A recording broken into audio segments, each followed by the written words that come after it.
Hi everyone, this is Jane Erickson from the Department on Aging. Welcome to the webinar on maximizing health and independence. We want to explore the benefits of the nutrition program and the other programs that it works in coordination with. I just want to make sure that everyone can hear us and the technology is working. Krista, we unmuted your line. Can you just let me know if you can hear us?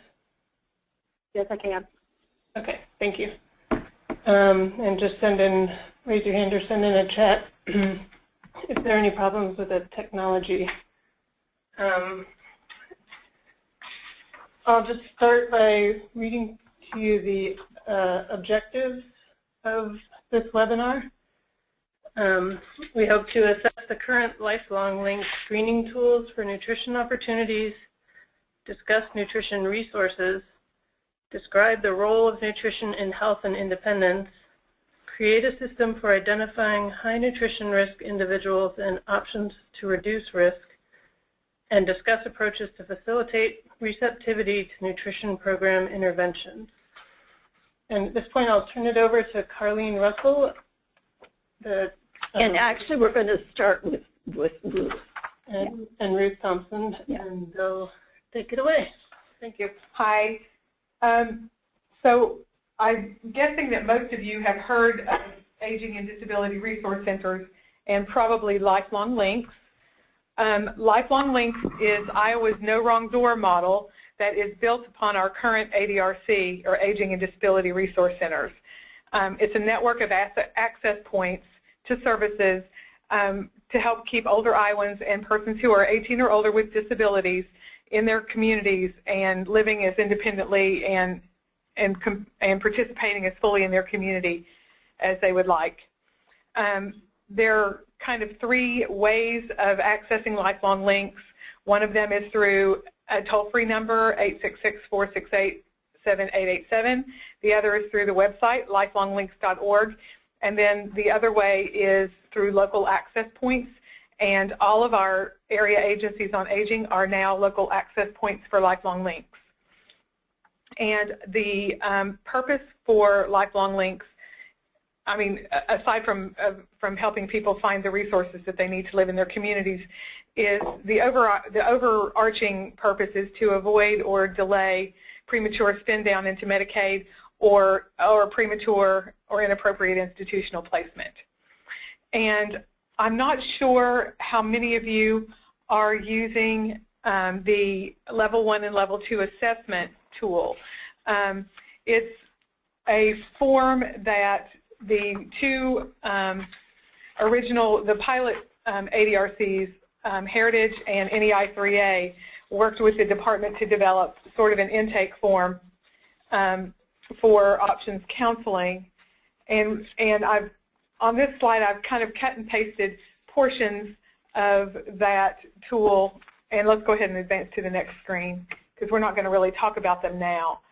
These are just portions of that tool that we're going to talk about later on after we hear from Carlene. And I'm going to be asking you to think about, you know, are these adequate to dig down and get at the nutrition needs of a client? Okay. Thank you, Ruth.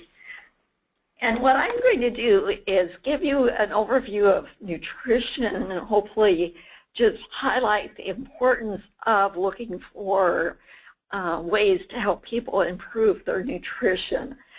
And since we want to prevent that early institutionalization or inappropriate institutionalization and keeping people in their own home as long as possible, that functionality and independence really becomes the pulse point or the key things that we need to look at. And that's impacted by their food security, being able to buy the food they need, the diet quality, what are they eating and are they getting adequate nutrients, their weight status, are they gaining or losing weight, the independence of being able to cook and shop and do those type of things. Also, when we look at individuals who've been in the hospital or nursing home, anytime they've had a prolonged bed rest, they're losing muscle and getting weaker. So I'm going to be talking more about these in a little more detail. when we look at malnutrition and how that impacts functionality, it can be related both to people who are overweight and underweight. Often we think it's just underweight individuals who are malnourished.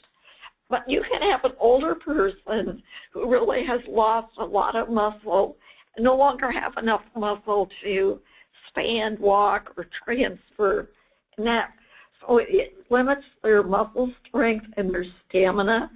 They may not have the strength to either one, overweight or underweight, may not have the strength to go shopping or even the strength to cook a meal. And the inability to perform those ADLs and IADLs.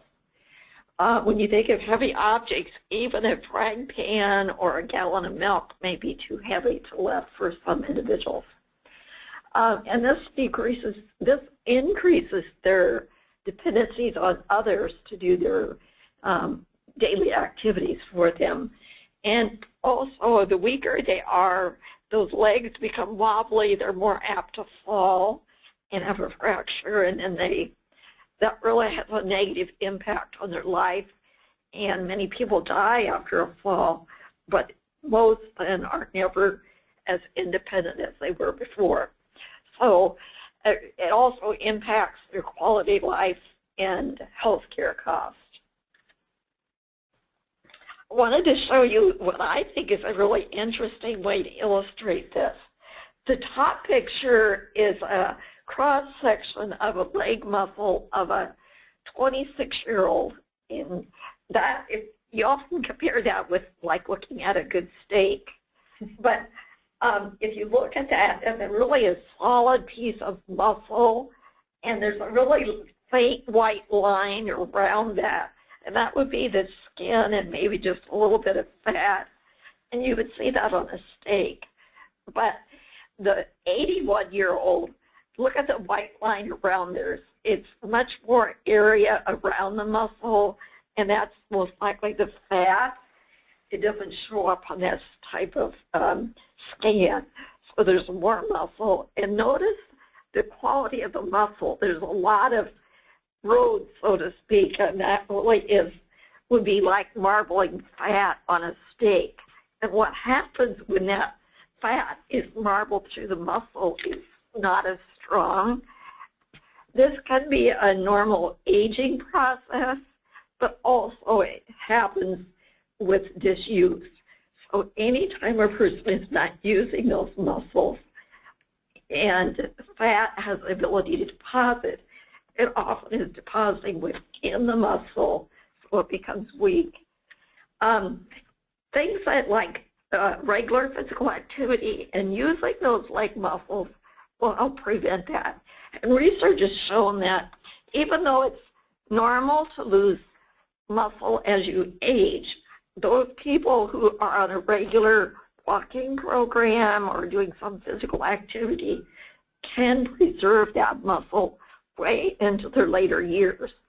And it's kind of dependent also on getting adequate protein and vitamin D, and there are many, many other nutrients. But I just want to point out that nutrition is important, and I'm going to go a little bit more in detail on the protein. In the last few years, we've been looking more at protein, and on the left-hand side, you can see the typical person's protein intake. Breakfast, about 10 grams, noon, a little bit more, 17 grams. And then we have a bigger supper, usually with a big piece of meat. What this does, it also affects your satiety or feeling of fullness. And on the right side, that red bar is showing a high-protein breakfast. So if somebody has a high-protein breakfast, their sense of fullness is the highest, and it stays higher for about 3 hours. So, you know, if you don't eat much for breakfast, you kind of get the nibbles mid-morning, and then when you have say a muffin mid-morning, then you're not really that hungry for lunch, and then you don't eat the protein at lunch. So it's kind of a negative thing that happens. So really what is ideal is with this graph, and I'm going to see if I can use my arrow here. this line here is showing that anytime you have protein intake that is below this line, you're actually losing muscle. And that would happen to any of us, but it happens faster for older adults. And so if you have more protein, and they're recommending about 20 to 30 grams of protein depending on your size, but if you get protein equally throughout the day, breakfast, lunch, and supper, you're going to be able to maintain muscle as well as build muscle. So this is kind of the new mantra, is we need to equal out that protein so the body can at least maintain. After I looked at this research and realized that I have a bowl of cereal every morning, I know I was not getting enough protein, and I'm getting into the older ages myself. So I started adding extra protein to my breakfast cereal, just so that I don't lose my leg muscles, or it's muscles throughout your body, actually. How do you know somebody's at risk for nutrition problems? This is a determined checklist. It's been around for years, and it's been incorporated into our registration form. So it's looking at these different conditions. You can see the word determined. It's a new mnemonic term, and I'm going to show you more what's on the registration form. There's these 10 questions everybody fills out when they receive a service. I have an illness or a condition that made me change the kind of food that I eat. And ideally, if somebody would mark this, that they would most likely get a referral for nutrition counseling or nutrition ed. And I eat fewer than 2 meals a day. And if we look back at that protein, that you need that protein 3 times a day, you can see where that would be a problem. They're going to get weaker as time goes on. Again, that might be a referral to the nutrition program, nutrition ed, nutrition counseling. Fruits and vegetables, those are loaded with nutrients, and particularly like the B vitamins, vegetables. Are they drinking dairy, getting enough of that to keep their bones strong? Are they drinking quite a bit? Is that a problem where it affects what they're eating? Tooth and mouth problems. If you've ever had a sore tooth, you know you eat on the other side of your mouth, or you may not even eat meat because it's too hard. And that's what happens with older adults. They quit eating the food that they should be eating because it hurts. And so that would be a referral to a dentist, or maybe a referral to for nutrition counseling, find out what foods they might be able to eat and get the same nutrition without causing dental mouth problems. I don't always have enough money to buy the food I need.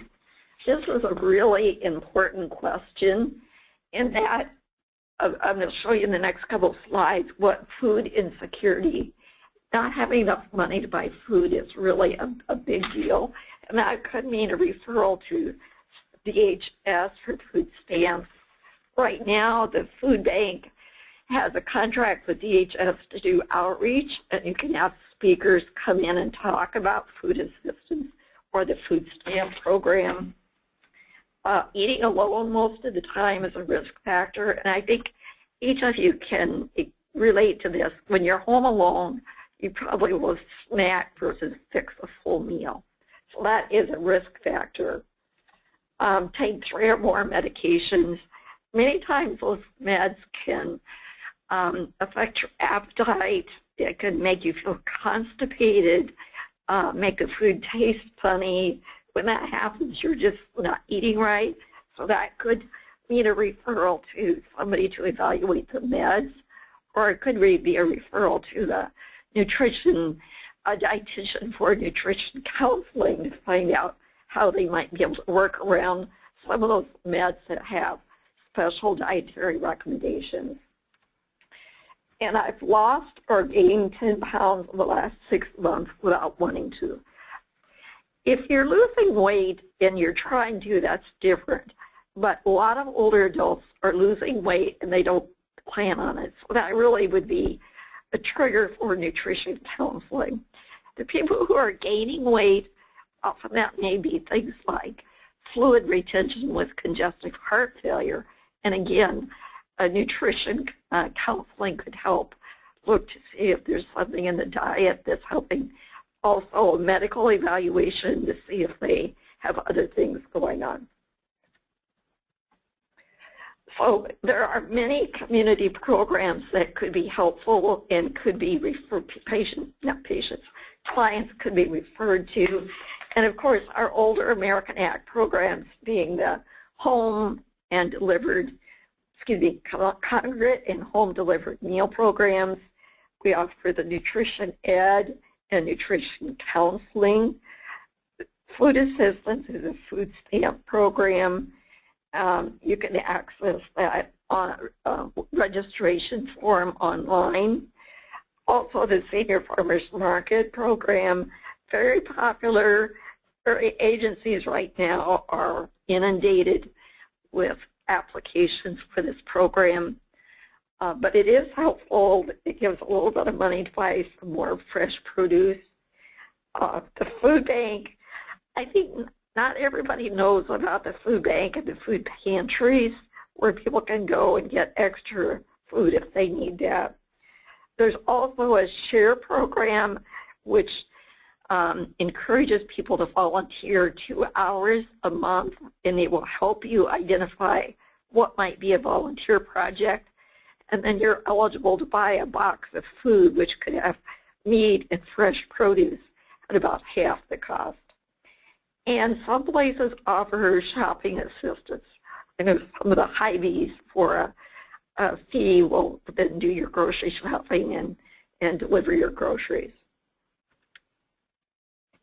So the purpose of the Older Americans Act, mainly where we're looking at the congregate and home delivered meal program, but all of our nutrition programs are really to reduce hunger and food insecurity and to promote socialization. So that encourages people to come to the congregate site. We hear over and over again how people have come to visit their friends, they come to catch up on what's new around town, a little bit of gossip. So there's all kinds of activities. So that socialization gives them a reason to get up, get dressed, move around. So they're getting more activity because they come to a congregate meal site. And then thirdly, the purpose is to promote health and well-being. We want to offer other programs that are helpful to the individual to prevent, their health from declining. And the nutrition impacts both health and independence, and I'm going to give you just a few things to think about. It's important that they get adequate calories so that their weight is maintained, and that protein so they can keep their muscle strength so they can be independent.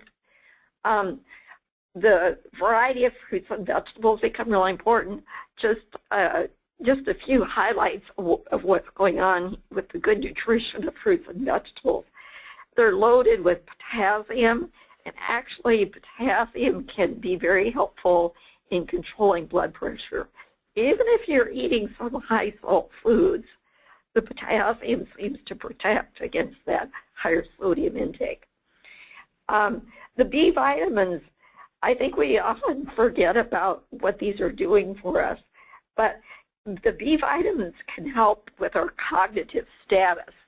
It's been shown that people with low levels of B12 and folate, which are both B vitamins, can double your risk of developing Alzheimer's disease.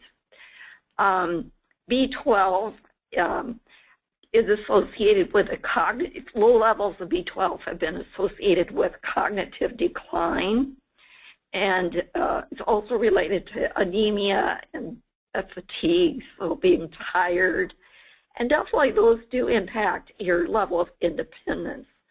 So if people go too long low in B vitamins, it actually can cause some brain and central nervous system damage. And foods like your meats, fortified cereals, dairy, and eggs are good sources of B vitamins. But think about that mild depression. How many older people might be a little bit blue, they're feeling down? Is it related to their eating habits, what they're eating, or do they have a depression that needs to be assessed? The vitamin D is, I think every time I read something, there's something new about vitamin D, what it helps with. But we do know that it helps keep the bones strong and the muscles strong. And there's a lot of research about having adequate vitamin D and its role in preventing falls, because the leg muscles are stronger when you have adequate vitamin D. So in our nutrition education program that's called Fresh Conversations, we've been talking about the importance of vitamin D and encouraging people to have their blood level tested to see if they need to take a supplement. But the older American Act meals are based on My Plate, which you can see the graphic for that. And that's built on the dietary guidelines and the daily reference intakes. A lot of science goes into identifying the nutrients people need. So I wanted to show you that different conditions can increase the risk for needing to be placed in a nursing home. And this one study showed that if you have high blood pressure, it increases your risk. But if you have high blood pressure and you're inactive, you can see how the risk goes up. Just being diabetic increases your risk of at some time needing to be in a nursing home. But look about diabetics who are inactive. That is really increased. So one thing about our nutrition program is that the meals are lower in sodium, so that helps those people with high blood pressure. We do serve lots of fruits and vegetables, whole grains, reduce sugar, and reduce fat. So it's good for about any special diet for chronic illness. And at the meal sites and with newsletters going to home-delivered meals, there's information about health promotion. At the meal sites, there's physical activity programs. A lot of the meal sites are doing the Matter of Balance. It's a fall prevention awareness program. And we do nutrition ed on a monthly basis. So it helps people learn how to take better care of themselves at the other meals and weekend meals. So to be eligible for congregate meals, this comes out of the Older Americans Act, but basically you need to be 60 years of age. Also, if you're 60 but your spouse is 55, your spouse still qualifies for the meal program. So you can just see how that, I don't need to read all those to you, but it does include some disabled individuals who live in a, say like you have a senior apartment building that does have disabled individuals. They could come to the meal and be considered eligible for the congregate meal. Volunteers can also be considered. Now for home delivered, same age requirement, the person needs to be frail and homebound in some way, and most area agencies have set up criteria of how they determine that they're eligible for home delivered. The spouse could also receive the meal, or someone who resides with them in that home. If they're disabled, they could receive that meal. A little bit about nutrition counseling. That's an underutilized service, but it is provided by a registered dietitian where the individual would receive an individual advice and guidance, kind of setting up like health coaching where they identify what are the needs of that individual and come up with a plan that would address their problems or help them reach their goals.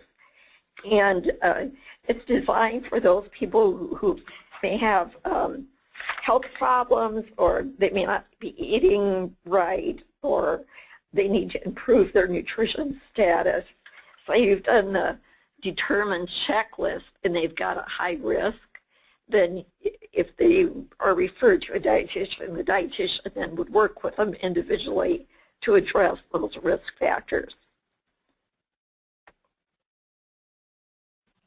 And again, pointing out that not having enough money to buy the food I need results in what we call senior hunger.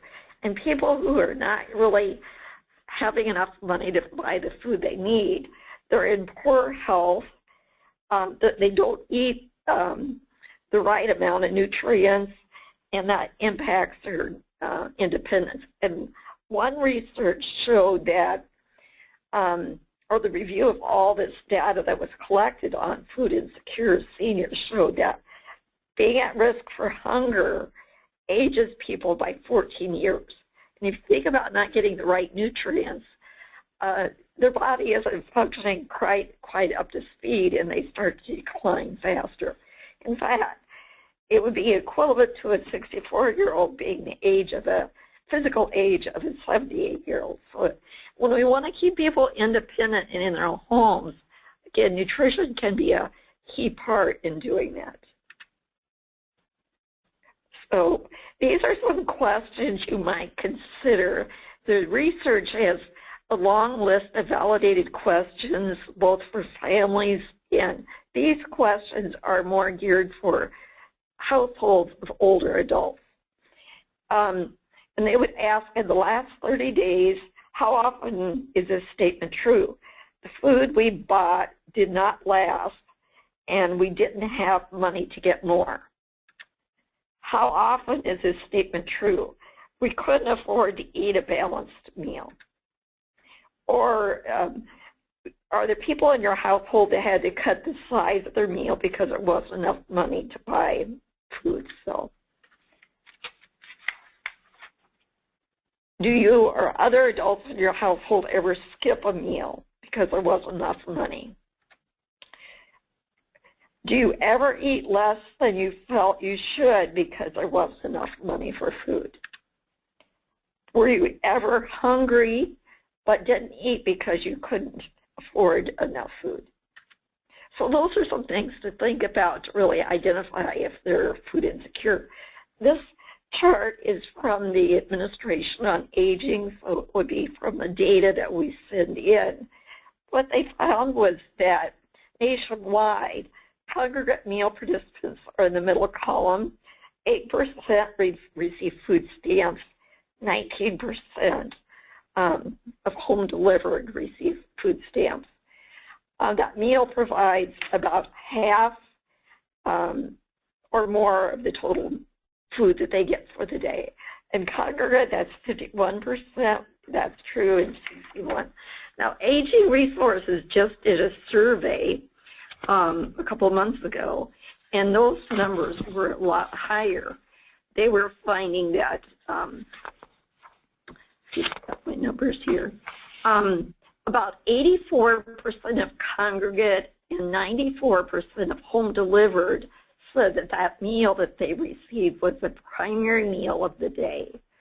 So you can see, again, those that skip meals, they have to choose between food and medication, and choose between food and rent and utilities. So the benefits of participating in the nutrition program, when we do those 10 questions for nutrition risk, the congregate meal participants, 21% of them are at high nutrition risk. And home delivered, 49% are high nutrition risk. So after they've been on the program, for congregate it's 1 year, in home delivered we do it every 6 months. So you can see that 62% of the congregate improved and 52% of home delivered improved. So just being on the nutrition program really does make a difference. And the benefits, if we look at the individual questions, those 10 questions we asked, I don't always have enough money to buy the food I need. Improved for 25% of the people in congregate, and for home delivered, 18% improved. Those are the high-risk people. So people are improving. And what about ADL? We looked at them, and those that had 3 or more ADL impairments for congregate, 67 improved, 61 improved. Now note that these are the people who are at high nutrition risk.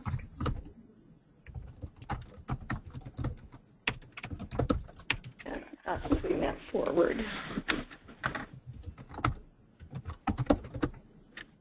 It's locked up on me. Okay. So I'm going to turn it, and I just wanted to give an overview of how nutrition is an important part of independence. And it's really something that we need to look at and see if people would benefit. But this time I'm going to turn it over to Ruth. So we are in the process of unmuting you, so don't say anything you don't want everybody to hear. This part of the presentation is meant to be interactive, and if you have noise going on in the background, if you can try to reduce that so that we can keep you off mute, that would be great. Again, I just want to emphasize that I don't want to lecture you now. I just want to hear from you. And I'm going to ask you to take a look at, we'll go back to the screen where we have the level 1 and 2 form, and ask you to think about what we heard today from Carlene and what questions these components of the forms might prompt you to ask. Other questions about nutrition and what those questions might be. So if we can go back to the first, no, back the other way, Danica, toward the end of the presentation. Sorry. There are questions of it. And thinking about the determine anagram thing and some of these nutrition screening tools. If you look at the living arrangement portion of the level 1 assessment tool, do you see things there that might prompt you to ask nutrition questions? And Cecilia, are you with us? Yep, I'm here. She is. Great, and I know that Patty's here. I know that you're familiar with this tool as well, so please, the two of you, feel free, and I'm kind of counting on you to help us get the discussion going. All right, well, and what I would say, looking at what you have there, Ruth, I would say what I want to start out with saying is when our options counselors, our INA specialists and options counselors receive a referral, one of the assessments, when they go through the assessment process, the questions that they asked the client on the level 1. When we look at the level 1 that is not on the screen that you have, the services that they're currently receiving will more so let them know if they're receiving food stamps or any of the public programs, because we do have a lot of clients that do, request that they need a referral for like maybe the food pantry, or they're not able to do their own cooking. Right. The other thing on the level 1 is the pay status, which would be if they're receiving the food stamps, and we do help them apply for that and fill out the application. And then you also go into what you have on there, the living arrangement. If they live alone, then sometimes they will voice the fact that that they do eat alone and they're not able to do their own cooking. They're not able to do shopping. They're also not able to prepare their meals. So those are some of the trigger things that will, where that options counselor will ask some additional questions. So they'll ask, like whether they're able to complete the ADLs. One other thing that comes up in the assessment is if they do voice that they're losing weight, would be another sign. The other thing is that if they're transitioning from a nursing home or the hospital, then sometimes they're not able to prepare their meals once they transition, so they may, offer them home-delivered meals. One other thing is for the socialization aspect, is they refer them to the congregate sites for that, because a lot of times, when they're talking to some of the clients, they do find out that they, need more socialization, and they feel that it would be more beneficial for them to be around seniors within that type of setting. The level 2 assessment does go through the whether they can shop on their own, whether they can prepare the meals. We do, if they're not able to prepare their meals or do shopping, or they do voice that they feel that they're not eating properly and they need to have more better choices as far as foods that they can eat, we do refer them for nutrition counseling as well. So a lot of what I want to say in a nutshell is that during the assessment process, some of the questions that they do ask does prompt a lot of trigger things for the options counselor. They try to drill down to how they would, where they would refer them as far as food assistance or either home delivered meals or nutrition. You don't pass out in the yard somewhere like you did a few years ago. Okay. Are you okay, Cecilia? Okay, good. So just want to remind you all that everybody is unmuted, and whatever's going on in the background, everybody can hear. So kind of what Cecilia pointed out some areas where she would drill down further and use the tool to make other assumptions about the people that she's serving. And we did move on to another section of the tool that Cecilia was referring to. I'm assuming this is what you were referencing, Cecilia. Right. These questions? Yeah, correct. Okay. And Carlene, do you see anything that would, can you think of questions that, looking at this form, if somebody answered yes, that they had trouble shopping, or that they lived alone, what questions might you ask to get at where they might need to be? Well, I don't know if it would be possible to look at those 10 questions that are on the registration form, the determine checklist questions, because I would give you a little bit more information about how they're eating and what might be the specific problem. Yeah. Yeah. Okay. That's the determine screen. And the actual question, the second slide, or number 12, has the questions as they appear on the registration form that they would, I don't know if the option counselors use that form or if it's mainly at the congregate and home delivered clients that are filling that out. The options counselors aren't using that, the nutrition risk screen. Right. No. The options counselors are not? Are not using the nutrition risk screening. And would that be something after you did your level 1 and level 2 and you're seeing maybe some questionable things related to being able to cook or eat or shop, that maybe you might be able to ask these other questions to drill down and find out what some of the problems are?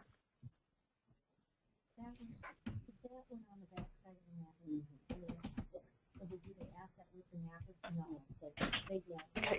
Cecilia and I are having a conversation here because those questions, of course, are on the back side of the NAPIS, and we didn't ask that with the NAPIS. But And the reason is that we have our Healthy Lifestyle Center coordinators will go out and do the visit, and then they will fill out that part of the NAPIS. So what I'm hearing you say is that you would prompt, your contact with the client would perhaps prompt someone else to go out and do this type of screening. Exactly. correct.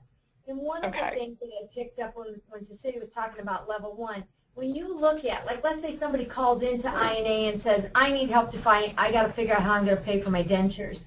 Well, right there, Carlene, there's a mouth and a tooth issue right there. So you begin that motivational interviewing to start drilling down. So Right. It's from a lot of different avenues, and then we pass the baton to the meal program, after we find some of those things out. Good, good. And for the sake of folks who I know that there are nutrition staff and some folks here who are not options counselors on the webinar. Can you tell them can you tell them how you follow up, Patty and Cecilia, to make sure that people don't fall through the cracks and get to the nutrition programs? Right. With our program and Lifelong Links, our options counselors and staff will follow up with that client. If we did a referral, say that we did a referral for home delivered meals, then they will do their standard follow-up, and then they'll just, revisit with the client to determine if, if they were able to get the meals, and if all the referrals that where we referred them, if those worked for them. And then they'll look at revisiting all of it as well. But the other thing I wanted to mention, another one thing where we always identified where a client may need meals is if they call and they're receiving home delivered meals and say that they call and cancel, then that's another trigger for us that, we take that extra step and ask, why are you canceling your meal? Because, it could be that they have fallen, or there could be a reason that they're canceling, so we more so do a further assessment to determine why they're canceling meals. The other thing on that, ladies, I think, Cecilia, is your follow-up 5 to 7 days? Correct. Well, our follow-up is already 5 to 7 days, so we're going to know if they fell off the radar right away. We're not waiting. That's great. That's really great. And there's also, our home delivered meal program, but there are also other community providers. So it's not always that they want our meals, but there may be another provider. I hate to say that, but there are other ways of getting the nutrition too. Right. It might be a referral to a food bank if it's just a matter of finance. Right. Or so, mom's meals because you're rural or whatever. Right. That's how they're going to be taught in our net, is that the 5 to 7 day follow-up. Good. So those of you who use the level 1 and level 2 assessment tools, do you feel as though you kind of have a handle on what triggers you might identify to dig a little more deeply in nutritional need? I think so, because I think also what drives it is, your assessment when you do the motivational interviewing and some of the questions, that you're asking the client, some of those triggers comes up where you take that extra step and ask additional questions. So I think the level 1, level 2, will help, take you through that process. Good. Let's not forget we have case managers that are out in the home too. That do the NAPIS and that do have a core assessment that they use that will help kind of catch some of these issues too and make those referrals. Right, and Patty, you make an excellent point, and we definitely realize that kind of our case managers are sort of the safety net kind of folks, and while we were focusing on the level 1 and level 2, which I don't think you all use, our case managers are kind of our soldiers on the ground who make sure that folks get the services that they need. Exactly. And so really we just wanted to start the conversation with you today about not just kind of going through the necessary intake forms and such, but to be on the lookout for triggers that might indicate a need that maybe you're not directly asking, or that maybe you need to ask a few more questions about. And kind of the other half of what I hope to accomplish today was to make sure that nutrition staff were aware of Lifelong Links and were able and confident in referring to Lifelong Links if you see that folks if someone comes to your nutrition site and has a need that's not nutrition based, if you feel comfortable enough and know enough about Lifelong Links to refer to that. And so that was kind of what I hoped to accomplish today. And then, Carlene, I'm going to hand it back to you. Okay. I often hear that when a person, as a professional, you identify a problem and you make and when you're doing your motivational interviewing, that maybe that individual may not be too excited about going to a congregate meal site. How do you work with that individual to maybe move them in that direction? What we do here is when we offer congregate meal, then we explain, what activities and different things that happen at the Healthy Lifestyle Center that, could help that client. It could be, as I mentioned before, the socialization, and then we even, explain to them, what type of meal, there is, that they have a choice.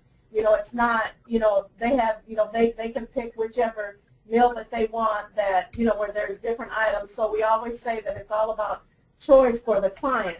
So those are some of the things that we explain to them as far as, what they can get out of coming to the congregate site, because there's a lot of things that are happening besides just sitting down and having a meal. Sure.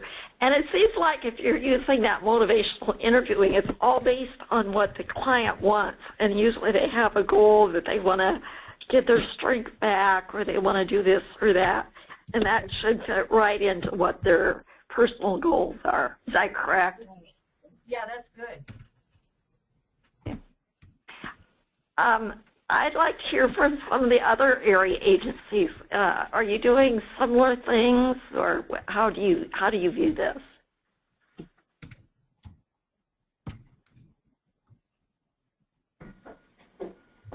Do we have other options counselors on? Can you? I'm taking names now. Do we have any other options counselors on the line? Okay.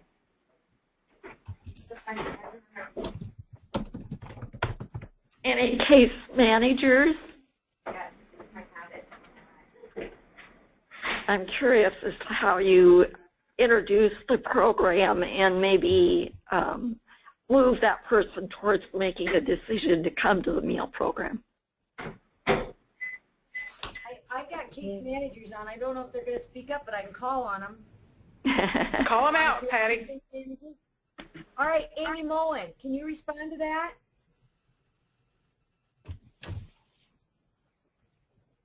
Amy? I wonder if they're trying. Maybe they've got their phones on mute. So the other piece of that is, nutrition staff who's participating. Is there anything that we're missing? Is there anything that you want options counselors and case management to know that they should know?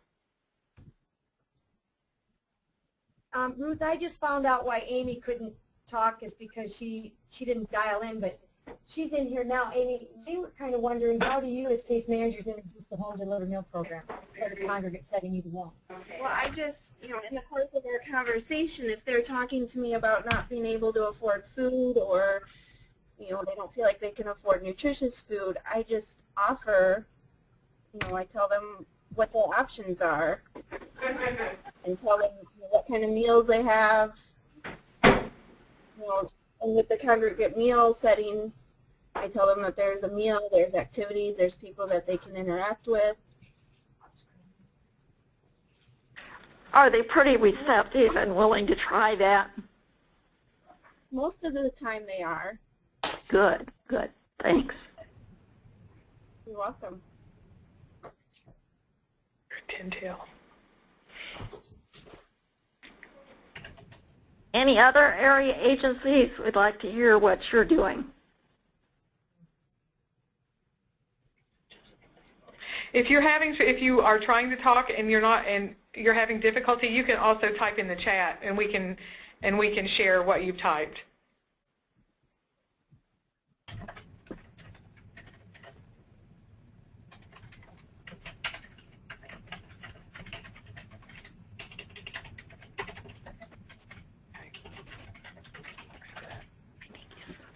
Oh, okay. Amy says that she always carries brochures with her on the meal options. That's good, and I think you usually have 2 meal options too at your site. So most people like to have a choice of meals. Is that it? Yeah. Okay, I think we're kind of winding down. Unless somebody else would like to speak up. Go ahead to the last, Dan. Do we have any other comments? But again, like our main purpose today was to increase that awareness of what nutrition does, the role of nutrition in maintaining independence, and it's all of our really goal is to keep people healthy and independent for as long as possible. Nutrition really is a key part to that. So, all right. If you have questions, here's Ruth and my contact information. We'd love to hear from you. Jane, do you have any last comments? I just want to say again, thank you all for participating. And again, if you have questions related to the programs, you can contact Carlene or Ruth. If you have any feedback on the webinars or requests for additional technical assistance, you can contact me at janeerickson@iowa.gov. And I think that's it. Just thank you for coming.